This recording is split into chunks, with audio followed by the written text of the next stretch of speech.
立志館ゼミナール。はい、はい、sahabat Disikan. Domo konnichiwa. Nihongo Sensei Rahmat desu. 안녕하세요. 수학 선생님 퓨르입니다.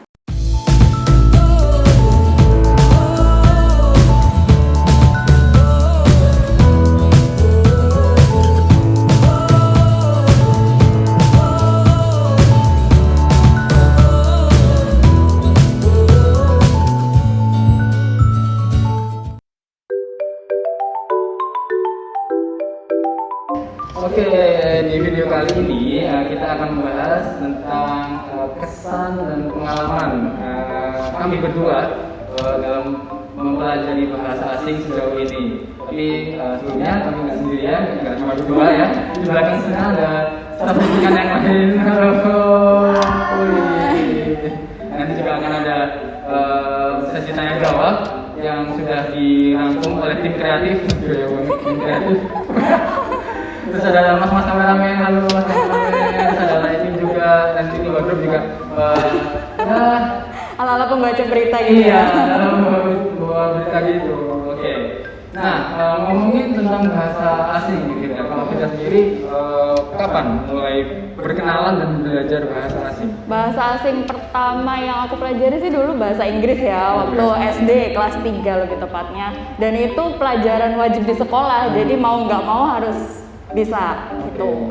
Terus setelah itu di SMA ada pelajaran wajib bahasa Jepang. Jadi mau nggak mau harus belajar bahasa Jepang.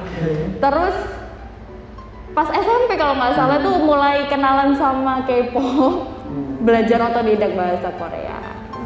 Berarti ada tiga. Iya, tiga bahasa asing. Bahasa Inggris, bahasa Jepang waktu SMA, Ya, dan bahasa Korea. Sampai sekarang masih belajar sih. sekarang bahasa Korea. Yang paling dirasa mahir itu bahasanya mana? Bahasa Inggris dong. Bahasa Inggris ya. Karena emang dari kecil sampai kuliah pun kan dipakai, sampai sekarang pun juga masih pakai bahasa Inggris. Iya sih. Gitu. Terus yang kedua yang mungkin agak apa ya? Kayaknya bisa nih, itu bahasa Korea. Bahasa Korea. Berarti bahasa Jepang di peringkat 3. Iya. Sedih banget. Karena belajarnya waktu itu kan terpaksa. Ya, Jadi betul. ya setelah selesai ya udah belum. Iya. Oke. Nah, ngomongin bahasa asing juga nih ya. Kan di Indonesia ini masing-masing daerah atau mungkin ya antar pulau juga itu bahasanya kan beda ya. Otomatis sebenarnya di Indonesia itu beragam bahasa, Betul. bukan dialek. Iya, bener nggak ya? betul. Tapi kalau mungkin di Korea juga, kalau di Jepang itu seluruh Jepang menggunakan bahasa Jepang. Cuman di masing-masing daerahnya itu ada dialek. Nah, dialek itu yang masih mirip lah sama bahasa Jepang. Tapi kalau di Indonesia kan beda ya sama Iya, sekali. berbeda. Jadi kayak orang Bahasa. yang tinggal di Jawa Betul. itu bahasa mungkin pakai bahasa Jawa sehari-hari. Terus misalnya orang yang di Kalimantan dan sebagainya itu pakai bahasa mereka masing-masing, dan itu sama sekali berbeda dengan bahasa Indonesia. Betul. Gitu kan ya. Nah, berarti bahasa Jawa itu juga termasuk bahasa asing kan hitungannya? Bahasa ibu kali ya. Bahasa Karena anaknya di Jawa. Iya sih. Nah, itu disclaimer aja tadi lo bilang. Mungkin di video ini juga akan sedikit-sedikit pakai bahasa Jawa. Soalnya ya ini kan Iya, bahasa Surabaya. Jawa Jadi kan ya. juga di Surabaya gitu. Jadi kayaknya di video yang sebelumnya itu belum pernah sama sekali menggunakan atau menampilkan bahasa Jawa. Kayaknya belum pernah ya. Belum pernah. Ini perdana nih. Jadi buat sahabat Disikan yang mungkin sudah tahu lokasinya di Surabaya, tapi ya aslinya berdiriannya yang ngomongnya Namanya bahasa Jawa. gitu. Nah, kalau aku sendiri belajar bahasa asing itu aku kategorikan jadi dua gitu ya. Oh, ya? Yang pertama mungkin tadi sudah disebutin yang harus dipelajari sebenarnya dari berangkat dari awal kita nggak mau tapi karena wajib Terpaksa dan- gitu. terpaksa gitu ya. Itu ada yang seperti itu, tapi juga ada yang ingin belajar bahasa asing itu karena kemauan sendiri gitu. Dan Sama kayak aku ya bahasa Korea gitu betul, ya. kayak gitu. Di awal tadi mungkin ya sama sih bahasa Inggris sih ya. Bahasa Inggris sebelum masuk sekolah pun kayaknya sudah belajar bahasa Inggris. Oh ya? Iya. Wah. Bisa aku ngomongnya best lah. Oh, Kayak umur ya. aku juga. Itu biasanya itu adalah grup musik yang menginspirasiku untuk keren banget di Iya, bahasa Inggris. betul. Ada bahasa itu. Dulu ingat banget belajar bahasa Inggris pertama itu pakai lagu I Have a Dream. Oh, Soalnya ada Sherina-nya. iya, soalnya dia tidur yang Sherina toh. Jeleknya MTV lampu. Kayak gitu, mungkin dari bahasa Inggris kayak gitu, terus makanya ketika di SD dan sampai mungkin SMA ya, itu cukup pede untuk apa ya, bisa dibilang menguasai lah bahasa Inggris. Nah, begitu masih belum ke apa namanya kuliah di SD pun juga dimasukin ke TPQ kan. Oh, bahasa Arab ya? Iya, kita kan akhirnya juga belajar bahasa Arab, ya sedikit-sedikit lah. Karena memang doa lalu ibadahnya juga pakai bahasa Arab. Ma ismuka. Nah. Oh, kayak nama kok gitu. Iya, aku ngerti deh. Mana buka? Wah, itu kayak gue pasti. Itu sampai di SMA kelas 3 cukup pede sama bahasa Inggrisnya, masuk ke sarjana Jepang di salah satu universitas di Surabaya. Nah, Nah ini belajar bahasa Jepang nih ikutan terpaksa juga nggak? Kan masuk jurusan bahasa Jepang. Iya, jadi waktu di SMA kelas 2 itu ada pilihan bahasa Jerman sama Jepang. Waktu itu ambil bahasa Jepang, cuma belajar apa ya? Okane ya adalah hiragana, disuruh nulis okane. Terus kemarin gurunya nggak ngejar mana. Wah. Gue tau kalau kita di SMA tadi di Tuban berarti. Iya, di Tuban. Itu belajar sampai mana? Dari mana sampai mana? Belajar Wah, aku pernah bawa bukunya ke sini dan kata sensei-sensei yang mengajar di sini, bukunya adalah buku legend karena merangkum dari materi awal nulis hiragana sampai nggak tahu dong batasnya sampai mana tuh Mas? Itu kayaknya minal nihongo 1 sih. Oh. Cuma nggak yang sampai selesai, kayak kira-kira sampai di berapa ya? Bab 20-an kayaknya. Wah, 20-an. sempet kaget juga sih waktu lihat ternyata dulu waktu SMA pelajari sejauh itu dan sekarang udah lupa. Iya. Tapi serius tadi juga sudah cerita ya, pernah bawa buku materi bahasa Jepang yang di SMA Iya. bawa ke sini. Waktu tak lihat memang ini sih, terutama di bagian bacaan itu semuanya tertulis menggunakan hiragana. Tanpa spasi lagi. Iya, rasa muncul aku ya Allah ini apa? Sampai bingung itu menggali di mana. Iya betul. Dan justru malah jadi lebih hebat loh. Dan ajaibnya dulu bisa loh. Iya, Wah. bisa. Luar biasa, tanpa kanji. Oke, setelah ini akan ada sesi tanya jawab ya. Jadi beberapa waktu lalu kami diskusikan di IG story-nya mengadakan apa ya, postingan pertanyaan gitu ya, pertanyaan dari followers. Nah ini kayaknya ada banyak banget dan mungkin hari ini nggak bisa dibacain semuanya. Mungkin nanti Vivi bisa bantu untuk sortir pertanyaan-pertanyaan apa saja yang mau dimasukkan di video ini. Pertanyaan pertama. Oke. Berasa jawab kuis. Ini ada belnya nggak? Tips mengingat kosakata atau huruf-huruf baru dalam belajar bahasa, khususnya bahasa Jepang. Oh, bahasa Jepang kenapa berarti ya? Oke. Tips-tips menghafal kosakata dalam bahasa Jepang. Ya sebenarnya Huruf. hurufnya hiragana dan katakana ya oke lah ya, mungkin masih bisa dihafalkan secara otodidak karena jumlahnya nggak terlalu banyak. Tapi kalau kanji, ya aku dulu ya belum hafal. Jadi ya mungkin kalau huruf ya sama seperti aku pertama kali belajar hiragana dan katakana itu ditulis saja sih. Waktu itu dikasih apa ya, kayak buku kanji gitulah. Itu sama senseiku disuruh nulis banyak aja, udah nulis saja.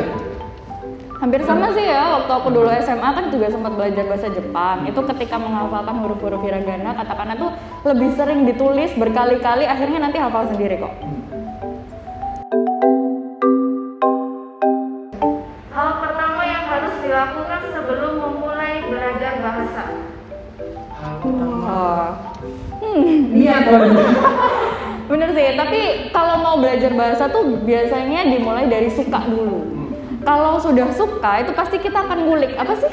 Pengen tahu, pengen apa gitu. Akhirnya belajarnya itu jadi lebih semangat dan lebih termotivasi untuk segera bisa gitu. Kalau memang ada keinginan atau apa ya, niat yang itu dari suka itu tadi gitu. Kalau sukanya nggak harus dari bahasa dulu ya. Iya, mungkin bisa dari budaya dari budaya. negara itu, lalu mungkin ada sesuatu yang hal yang menarik yang membuat oh iya ya kenapa nggak belajar bahasanya sekalian gitu ya. Sensei, pernah nggak sih ketukar-ketukar waktu belajar kosakata? Kata nggak ada bahasa Jepangnya kan? Oh ya berarti kita ya jawab ya. Oke, kalau bahasa Jepang ada lah, pasti ada karena selama apalagi ini kosakatanya itu jarang banget dipakai gitu ya, atau kosakatanya itu artinya mirip. Nah itu mungkin sering ketukar. Contoh gini, ada kosakata jokyo, jotai, dan ada jujo. Itu semuanya diartikan kondisi. Nah tapi ini juga salah satu unik dari bahasa Jepang. Kayaknya memang kita perlu sering-sering interaksi sama orang Jepang, sering-sering komunikasi sama native speaker-nya supaya kita bisa tahu oh ternyata jokyo itu makanya Walaupun artinya sama, tapi kondisinya kapan pakainya gitu ya. itu sangat nggak tahu ya, mungkin di bahasa asing harusnya sih kayak gitu, cuma di bahasa Jepang aku merasa uniknya di situ. Kalau aku waktu belajar bahasa Korea sih, terutama kata-kata yang mirip. Jadi kalau itu tadi kan pengucapannya berbeda, tapi Iya. artinya sama. Nah kalau di bahasa Korea tuh kata-katanya tuh mirip. Terus kapan sih harus menggunakan ini, kapan harus menggunakan itu tuh kadang masih ketukar-tukar. Terutama biasanya sih kalau pas baca jam dulu awal mula. Karena antara jam dan menitnya itu menggunakan perhitungan yang berbeda. Wah, itu sampai sekarang sempet tanya-tanya juga kenapa kok harus begitu, bahkan orang Korea asli pun nggak tahu loh. Dan oke, karena bahasa itu berubah-ubah, jadi nggak usah dipertanyakan kenapa gitu, ya udah langsung pakai aja gitu. Perlu diingat aja sih. Hal yang paling susah waktu belajar bahasa apa, Sensei? Hal yang paling susah untuk belajar bahasa manapun mungkin ya, kayaknya susah semua. Enggak. Jadi kalau misalnya negara asing itu punya huruf, mungkin pertama kita kesulitan untuk menghafal hurufnya dulu kali ya. Terus yang kedua mungkin mempelajari artikulasi yang tepat. Jadi memang ada beberapa orang berpendapat adalah kalau misalnya belajar belajar bahasa asing nggak perlu lah sampai kita dimirip-miripin gitu ya. Terus dasarnya lah minimal gitu. Cuman kalau menurutku pribadi artikulasi dan pengucapan yang tepat itu nantinya akan membantu kita dalam berkomunikasi dengan native speaker-nya. Gitu sih. Kalau kita gimana? Sama sih, belajar tulisannya dulu kalau memang punya tulisan tersendiri. Terus yang kedua artikulasinya, terutama nada-nadanya. Kalau mungkin bahasa Mandarin mungkin ya, Betul. itu kan ketika berbeda nada itu bisa jadi beda artinya. Jadi artikulasi dan intonasi sepertinya diperlukan dan itu perlu perhatian khusus, dan itu kayaknya yang paling susah deh. Gitu. Biar nggak salah paham Iya, juga ya. biar nggak salah paham Iya, juga. gitu. Nah, mungkin kalau di bahasa Jepang sebagai tambahan ada tingkatan bahasa ketika kita bicara dengan orang yang mungkin lebih tua atau Oh, yang lebih muda. sama di Korea juga kayak gitu. Iya. Nah, itu juga menempatkan mana sih yang bahasa formal itu, mana sih yang bahasa non formal, mana sih bahasa yang bisa dipakai sehari-hari, mana yang bisa dipakai di kegiatan formal. Itu kadang memilah-milah itu kalau tidak mempelajari dengan serius akan kesulitan juga sih. Betul. Ya, sadarnya Om Joko sudah paham ya. Misalnya promo kalau di bahasa IG, Jawa, Goku. promo IG, Matio, promo buku gitu. Cuman dan ada beberapa pembelajar misalnya di teman-teman atau kohai atau mungkin murid-murid itu merasa, aduh kenapa sih kok harus dipilah-pilah gitu, ngomong ya ngomong aja gitu, kita ngomong biasa aja udah kerepotan gitu, apalagi ganti atau switch bahasanya ke bahasa yang lebih sopan kayak gitu. Cuma menurutku semakin dipelajari untuk bahasa tingkatan yang misalnya N2, N1 itu semakin menarik, semakin tertantang malahan. Dan di Jepang itu malah lebih strict lagi ketika ngomong juga harus diganti bahasanya. Di email, kalau kita misalnya email sama orang Jepang itu pun juga harus diganti. Jadi ada kayak bahasa yang Tertulis dan bahasa. baku yang tulis. Oh. Kayak gitu. Tapi semuanya kembali lagi ke niat ya. Kalau sudah niatnya serius untuk belajar, nggak ada kata susah lah. Ya itu kembali yang pertanyaan pertama kan ya. Apa yang perlu disiapkan? Niat lah.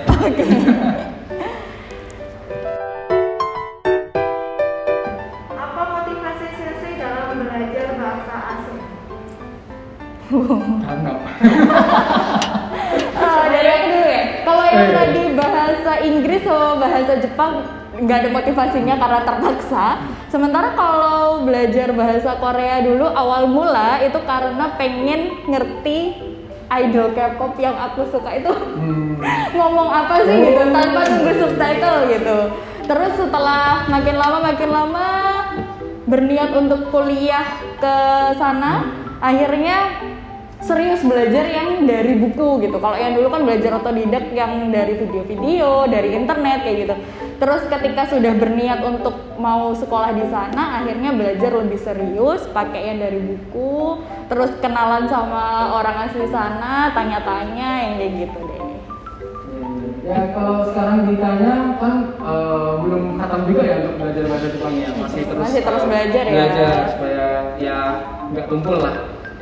Mungkin motivasi terbesar pengen benar-benar bisa apa ya kayak mengimbangi orang Jepang dan pengennya tuh orang Jepang menganggap aku bukan lagi orang asing gitu, tapi ya memang selevel native speaker gitu lah. Itu mungkin yang jadi motivasi sekarang sih, makanya tetap terus belajar dan bisa menguasai sampai ke bahasa yang sopan gitu. Bagaimana membangun rasa percaya diri saat kita mempraktikkan bahasa asing yang kita pelajari? Karena beberapa dari pembelajar bahasa asing takut salah dalam hal ini mencoba praktik. Nah ini kayaknya jadi permasalahan banyak pembelajar bahasa ya. Padahal sebenarnya kalau kita ngobrol dengan native speaker, walaupun kita ngomongnya tuh salah-salah, justru mereka tuh sangat menghargai dan kadangkala ya membenarkan gitu. Itu sebenarnya yang benar tuh seperti ini gitu. Jadi kalau kita tidak mau mencoba, kapan improve-nya gitu, kapan meningkatnya. Jadi kayaknya nggak perlu ya takut-takut atau apa gitu. Momen atau pengalaman yang tak terlupakan selama belajar bahasa asing. Momen atau pengalaman? Yang tak terlupakan. Oh, dari aku dulu deh.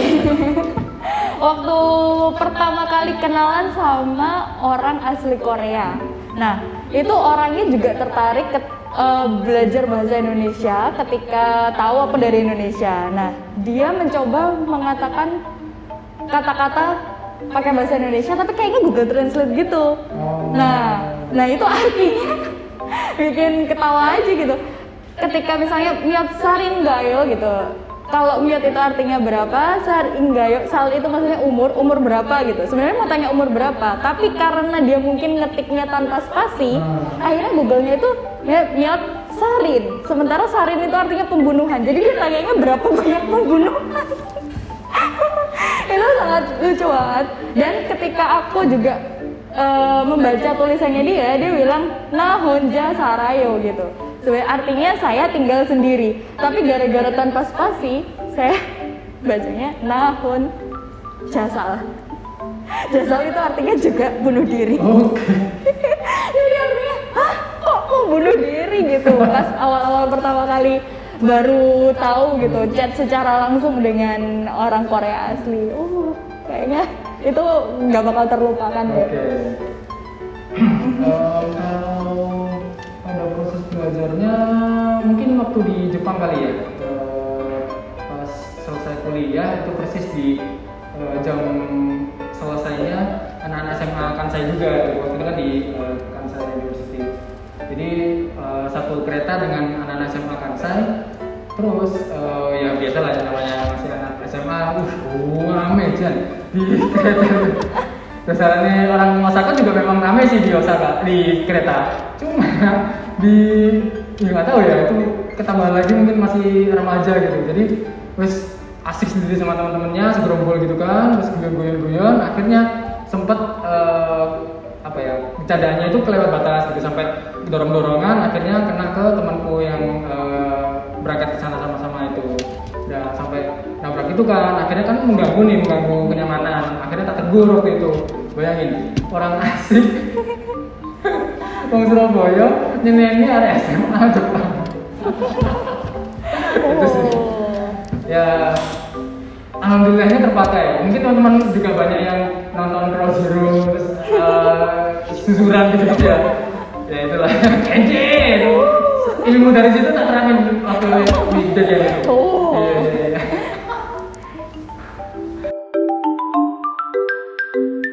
Pertanyaan terakhir. Minta tips belajar bahasa dong Sensei. Belajar bahasa. Sebenarnya tidak terbatas pada bahasa saja ya. Setiap kita mempelajari sesuatu hal yang baru atau sesuatu yang kita ingin tahu, itu tipsnya adalah kerjakan itu setiap hari. Walaupun cuma 1 menit, 1 baris, tapi kerjakan setiap hari. Sesuatu yang diulang terus menerus akan meningkatkan kemampuan kita pada hal yang kita pelajari. Mantap. Kayak mata Najwa ya. Aku sih apa ya, belajar bahasa ya itu kan karena mungkin bahasa ya. Kalau tadi kan secara general, secara umum mungkin beda menyampaikan tipsnya ya, apapun yang kita pelajari ya memang harus diulang setiap hari gitu kan sebaiknya. Tapi kalau bahasa, nah apalagi bahasa Jepang ya, kan kita di ruangan ini misalnya belajar bahasa, habis itu keluar udah dipakai gitu kan. Itu kan yang bikin kemajuan dari murid-muridku sendiri mungkin agak-agak Terganggu gitu ya, ya. agak lambat, ada yang ya bisa dipahami sih, cuman kalau misalnya mereka alasannya gini biasanya, saja nggak ada orang yang diajak ngomong untuk bahasa Jepang, aku jadi nggak bisa latihan gitu lah. Padahal sebenarnya di kelas salah satu murid itu ada yang bisa lancar gitu, meskipun dia nggak bicara sama orang yang bisa bahasa Jepang juga gitu. Nah jadi ya kembali lagi sih ke usaha masing-masing. Balik lagi ke niat ya. Iya, niat dan usaha. Jadi misalnya memang senang ya dilakoni gitu, dicoba, dilatih Ditekuni. terus gitu. Oke, mungkin itu aja dulu ya, udah lumayan panjang kayaknya videonya. Tadi juga ada sekitar 9-10 pertanyaan. 10 pertanyaan udah kita jawab. Nah, mungkin ada beberapa pertanyaan lain yang belum kami bisa jawab, yang minta maaf karena durasinya juga. Nanti bisa-bisa 1 hari nanti videonya ya. Jadi mungkin kita mau Ya mungkin kalau misal masih ada pertanyaan-pertanyaan yang ingin ditanyakan bisa ditulis di kolom komentar aja. Nanti kita akan coba bantu jawab lewat kolom komentar. Dan jangan lupa juga buat yang belum follow, belum mengikuti akun sosial media kami ya, ada Instagram, ada Twitter, ada Facebook, ada YouTube juga. Mungkin yang belum berlangganan bisa dibantu untuk diklik tombolnya. Oke, sekian dari kami. Sampai jumpa di video berikutnya. Dadah.